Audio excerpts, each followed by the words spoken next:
എന്നോട് ചോദിച്ചാൽ അവൻ പറയും, സത്യം അവൻ പറയും. ഇവിടെ നിങ്ങൾ ഈ പറഞ്ഞ മാതിരി എന്തെങ്കിലും സംഭവങ്ങളോ കാര്യങ്ങളൊക്കെ ഉണ്ടായിരുന്നു അവനോട് ചോദിച്ചാൽ അവൻ പറഞ്ഞു തരും. അല്ലാണ്ട് ഞാൻ നുണയൊന്നും പറയാനില്ല. ഞാൻ അവനോട് ഇപ്പോഴാണ് അവൻ്റെ അനിയത്തി മരിച്ചത് 10 മിനിറ്റ് പോലെയായുള്ള അവൻ അറിഞ്ഞിട്ട്. അപ്പോൾ അവനോട് തന്നെ ചോദിച്ചു. ഞാൻ തിരുവനന്തപുരത്ത് വർക്ക് ചെയ്യുന്നുണ്ട്. ഞാനിപ്പോൾ 2 ദിവസമായിട്ട് വന്നിട്ട് അച്ഛന് സുഖമില്ലാന്ന് പറഞ്ഞുകൊണ്ട് വന്നതാണ്.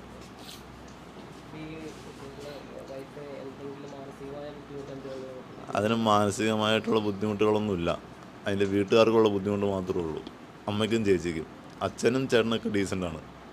അമ്മയ്ക്കും ചേച്ചിക്കുള്ള ബുദ്ധിമുട്ട് മാത്രമേ ഉള്ളൂ, വേറെ ആർക്കുള്ള ബുദ്ധിമുട്ടില്ല.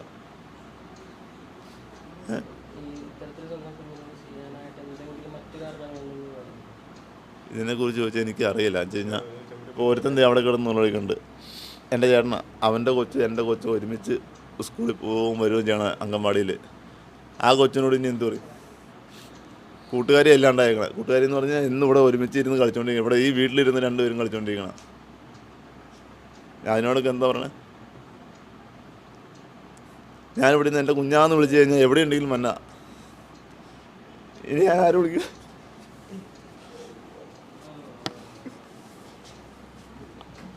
സ്വന്തം കുടുംബത്തിൽ പോലും സുരക്ഷിതമല്ലാത്തൊരു സാഹചര്യത്തിലാണ് ഇന്നത്തെ ഓരോ മക്കളും വളർന്നു വരുന്നത്. അപ്പം നമ്മളെ കുഞ്ഞുങ്ങൾ സ്വന്തം അമ്മയുടെ അടുത്ത് പോലും ആ ഒരു കുഞ്ഞിന് സമാധാനവും സ്വസ്ഥതയോ ഒന്നുമില്ല, ഒരു സ്നേഹം പോലും കിട്ടാത്ത ആ ഒരു കുഞ്ഞിനെയാണ് ഈ ഒരു സ്ത്രീ ഈ പുഴയിലേക്ക് ഇറങ്ങിയിട്ട് നിസ്സാരമായിട്ട് വീട്ടിലേക്ക് കയറി വന്നതും ഒരു കുറ്റബോധമില്ലാണ്ട് ഉണ്ടും ഉറങ്ങിയും ആ ഒരു സ്റ്റേഷനകത്ത് കിടന്നതും. അപ്പോൾ ഇപ്പോൾ പുതിയൊരു അറിവും കൂടെ വന്നിരിക്കുകയാണ്. ആ കുട്ടി പീഡനത്തിന് ഇരയായിരിക്കുന്നു എന്നൊരു ഡൗട്ടും കൂടി ഡോക്ടർമാർ പറയുകയുണ്ടായി. എന്തായാലും ഇന്നലത്തെ പോസ്റ്റ്മോർട്ടം റിപ്പോർട്ടിലാണ് ഡോക്ടർമാർക്ക് സംശയം തോന്നിയിട്ടാണ് ഡോക്ടർമാർ ഇങ്ങനെ ഒരു കാര്യം പറയുകയുണ്ടായത്. എന്തായാലും കുട്ടി പീഡനത്തിന് ഇരയായിട്ടുണ്ടെന്ന് തന്നെ പറയാം. നമുക്ക് ചിന്തിക്കാൻ കൂടെ പറ്റാത്തൊരു സാഹചര്യത്തിലൂടെയാണ് ആ ഒരു കാര്യം കേൾക്കുന്നത്. സത്യം പറഞ്ഞാൽ ഈ 2.5 വയസ്സ് ഈ 3.5 വയസ്സ് എന്നൊക്കെ പറയുന്ന കുട്ടികളെ ഇങ്ങനെ ലൈംഗികമായി പീഡിപ്പിക്കാൻ വേണ്ടിയിട്ട് മാത്രമുള്ള ഇങ്ങനത്തെ നാറികൾ ഇവിടെ എവിടെയാണ് കിടക്കുന്നതെന്നാണ് അറിയാൻ പറ്റുക. ഇവനെയൊക്കെ സൗദിയിലെ നിയമത്തിന് മുമ്പിൽ കൊണ്ടുവന്ന് കൊടുക്കണം. കാരണം വെച്ചാൽ അത്രയ്ക്ക് മോശപ്പെട്ടാണ് ആ ഒരു സ്ത്രീ ആ കുഞ്ഞിനെ പുഴയിലിറങ്ങി കൊന്ന ആ ഒരു സ്ത്രീയെ നല്ല തക്കതായിട്ടുള്ള ശിക്ഷ കൊടുക്കുക. സത്യം പറഞ്ഞാൽ ഈ ഒരു കാര്യം പറയുമ്പോൾ എനിക്ക് സത്യം പറഞ്ഞാൽ നെഞ്ച് പൊട്ടുവാണ്.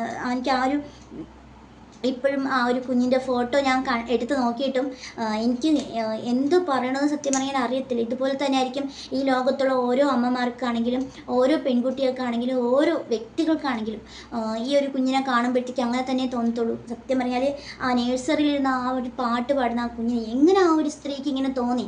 ഈ സ്ത്രീ കാരണം തന്നെയാണോ ഇനി തൊട്ടടുത്ത് വീട്ടിലിരിക്കുന്ന ബന്ധു ആ കുട്ടി ഉപദ്രവിച്ചിരുന്നത്? എന്തായാലും കുട്ടിയുടെ ദേഹത്ത് കുറേ പാടുകളൊക്കെ ഉണ്ടായിരുന്നു. ആ ഒരു പാടുകൾ കണ്ടതിനെ തുടർന്ന് ഡൗട്ട് തോന്നിയിട്ടാണ് ആ ഒരു ഡോക്ടർമാർ ഇങ്ങനെ ഒരു കാര്യം പറയുകയുണ്ടായത്. അപ്പോൾ എന്തായാലും ഒരു പിതാവിൻ്റെ അടുത്ത ബന്ധുവിനെയാണ് ഇപ്പോൾ അറസ്റ്റ് ചെയ്തിരിക്കുന്നത്. കസ്റ്റഡിയിൽ വച്ചേക്കുവാണ്.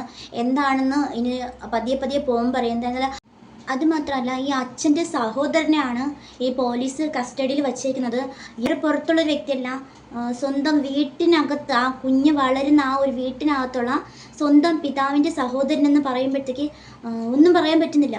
എന്തായാലും ആളെ കസ്റ്റഡിയിൽ വെച്ചിട്ടുണ്ട്. എന്താണ് ഇനി വരുന്ന വിവരങ്ങളെന്ന് വെച്ചാൽ ഇനി ആളെ ചോദ്യം ചെയ്താൽ മാത്രമേ അറിയാൻ പറ്റത്തുള്ളൂ.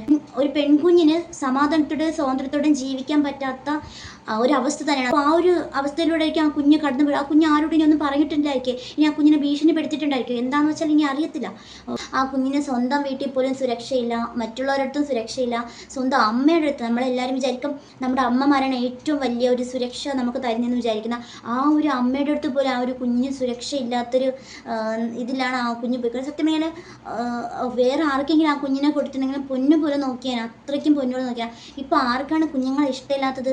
ഈ കുഞ്ഞുങ്ങളെ ഇഷ്ടമില്ലാത്ത സ്ത്രീകളെന്ന് പറയുന്നത് വളരെ വൃത്തികെട്ട ക്രൂരമായിട്ട് ചിന്തിക്കുന്ന വ്യക്തികൾ തന്നെയായിരിക്കും. പക്ഷേ ആ ഒരു 4 വയസ്സുകാരി കുഞ്ഞും പുഴയിൽ ഇറങ്ങിയെന്നൊക്കെ പറയുന്നത് നമുക്ക് ചിന്തിക്കാൻ കൂടെ പറ്റില്ല. ആ സ്ത്രീ എങ്ങനെ ആ കുഞ്ഞിനെ എടുത്ത് ഇങ്ങനെ ഇടാൻ ആ സ്ത്രീക്ക് എങ്ങനെ മനസ്സ് തോന്നി? അവരൊരു പ്രസവിച്ചൊരു സ്ത്രീ തന്നെയാണോ?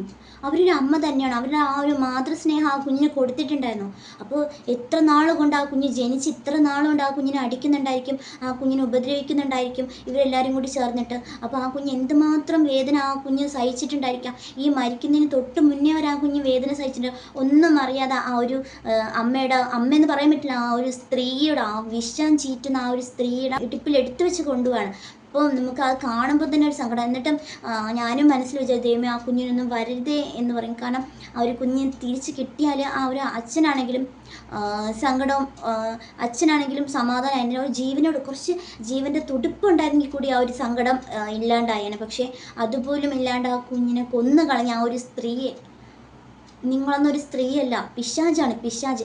പിശാചിന് പോലും ചില നേരം ഇങ്ങനത്തെ കാട്ടി നല്ല മനസ്സുണ്ടായിരിക്കും എന്നാണ് തോന്നുന്നത്. അതിൽ കേവലം കെട്ട വൃത്തികെട്ട സാധനമാണ് ഈ ഒരു സ്ത്രീയും ഈ പീഡിപ്പിച്ചു എന്ന് പറയുന്ന ഒരു വ്യക്തി. ആളുടെ മുഖം കാണിക്കണം, ഞാൻ അങ്ങനെ പറയത്തുള്ളൂ, ആളുടെ മുഖം. എന്നിട്ട് ഇവനെയൊക്കെ നാട്ടുകാരുടെ മുന്നിൽ ഈ സ്ത്രീയെയും ഈ ഇങ്ങനെ തെറ്റ് ചെയ്തിട്ടുള്ള ആളെയും ഈ നാട്ടുകാരുടെ മുന്നിലേക്ക് വിടുക. നാട്ടുകാരെല്ലാവരും കൂടി ചെയ്യുമ്പോഴത്തേക്ക് മാത്രം ഒരു കുറ്റം വരത്തില്ല, ഒരാൾ ചെയ്യുമ്പോഴാണല്ലോ ആ ഒരു തെറ്റായിട്ട് മാറുന്നത്. അപ്പോൾ ഈ നാട്ടുകാരുടെ മുന്നിലേക്ക് ഇവനെയും ഇവളെയൊക്കെ ഇട്ട് കൊടുക്കുക. അപ്പം നാട്ടുകാർ തന്നെ ചെയ്തോളും. എല്ലാവരും കൂടി ചെയ്യുമ്പോൾ എല്ലാവർക്കും കൂടി അതിൻ്റെ പങ്കെടുത്തു.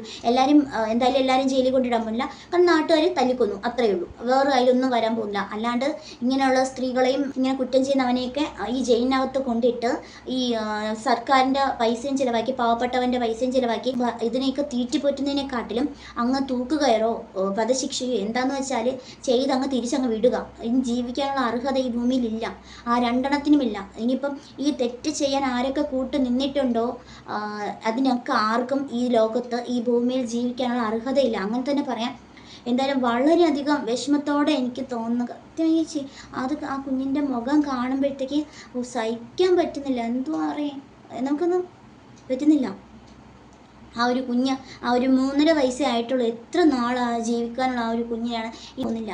ഈ കാലഘട്ടം ഈ രീതിയിൽ തന്നെയായിരിക്കും ഇനി മുന്നോട്ട് പോവുക. ഇതിലൊരു മാറ്റം വരുന്നുണ്ടെങ്കിൽ ഇവിടുത്തെ നിയമം മാറണം. ഇവിടുത്തെ നിയമത്തിന് പേടിയുണ്ടെങ്കിൽ മാത്രമേ ഇങ്ങനത്തെ ഒരു തെറ്റ് ചെയ്യാണ്ടിരിക്കത്തുള്ളൂ. അതുകൊണ്ട് ഇവിടുത്തെ നിയമം മാറ്റുക, അത്രയേ ഉള്ളൂ. ഇനി അതിനപ്പുറം വേറെ ഒരു കാര്യം എനിക്ക് തോന്നുന്നില്ല. ഇവിടുത്തെ നിയമം മാറാണ്ട് ഇവിടെ ചെയ്യുന്ന തെറ്റുകൾ കുറയുമെന്ന് തോന്നുന്നില്ല. കാരണം തെറ്റുകൾ കൂടിക്കൂടി ഓരോ ദിവസം കഴിയുന്തോറും കൂടിക്കൂടി വരുന്നല്ലാണ്ട് കുറയുന്നില്ല. അങ്ങനെ തന്നെയാണ് ഇരിക്കുന്നത്. പാവ പിഞ്ച് കുഞ്ഞ് എന്ത് പാപം ചെയ്തിട്ടാണോ അതിൻ്റെ ആ ഒരു ഫോട്ടോ കാണുന്തോറും നമ്മുടെ നെഞ്ചിനകത്താണ് ഒരു എന്തു പറയാ, നമുക്കൊന്നും ചിന്തിക്കാൻ കൂടെ പറ്റുന്നില്ല. അത്രയ്ക്കുള്ളൊരു സാഹചര്യത്തിലോട്ട് പോവാണ്. ഈ സ്ത്രീയുടെ അമ്മ ഇതുപോലെ കൊണ്ട് പുഴയിലിറങ്ങിയെങ്കിൽ ആ സ്ത്രീ ഇന്ന് കാണുമായിരുന്നു. അപ്പോൾ ആ സ്ത്രീ ചിന്തിക്കാത്ത എന്തേ, ഞാൻ ഈ വഴിയല്ലേ വന്നത്, എൻ്റെ അമ്മ എന്നെ കഷ്ടപ്പെട്ടല്ലേ വളർത്തിയത്, അപ്പം ഞാനും എൻ്റെ കുഞ്ഞിനെ കഷ്ടപ്പെട്ടല്ലേ വളർത്തേണ്ടതാകത്തല്ലോ. അപ്പോൾ ആ സ്ത്രീ മനഃപൂർവ്വം ചെയ്തതല്ലേ ഈ ഒരു തെറ്റ്. ആ കുഞ്ഞിനെ എങ്ങനെ തോന്നി ആ സ്ത്രീക്ക് ആ ഒരു കുഞ്ഞിനെ എടുത്തുകൊണ്ട് പോയി നഴ്സറിയിൽ നിന്ന് വിളിച്ചുകൊണ്ട് പോകുന്നുണ്ട്, അതിനെ കൊണ്ട് ബസ് സ്റ്റാൻഡിൽ ഇറങ്ങുന്നുണ്ട്, അതിന് നേരെ കൊണ്ട് പുഴയിലെറിയുന്നുണ്ട്, നേരെ ഓട്ടോ പിടിച്ച് വീട്ടിലേക്ക് പോകുന്നത്. സത്യം പറഞ്ഞാൽ ജനങ്ങളെല്ലാം കൂടി ചേർന്നിട്ട് ഈ 2 വ്യക്തികളെ, കുഞ്ഞിനെ ഉപദ്രവിച്ചെന്ന് പറയുന്ന ആളെയും ഈ ചെയ്യാൻ കൂട്ടുനിന്ന ആളെയും ഈ സ്ത്രീയെയും ഒക്കെ നാട്ടുകാരുടെ മുന്നിലേക്ക് അങ്ങോട്ട് ഒരു ദാക്ഷിണ്യം ഇല്ലാണ്ട് ഇട്ട് കൊടുത്താൽ തീരാവുന്ന പ്രശ്നം മാത്രമേ ഉള്ളൂ. ആ ഒരു വേദന ഇവർ 2 പേരും അറിയണം. ആരാണ് ചെയ്തിട്ടുണ്ടായിരുന്ന, ഇനി ഇതിനപ്പുറം കൂടുതൽ ആൾക്കാരുണ്ടോ, അവരെല്ലാവരും ഈ ഒരു വേദന അറിയണം. അത് അറിയ തന്നെ വേണം.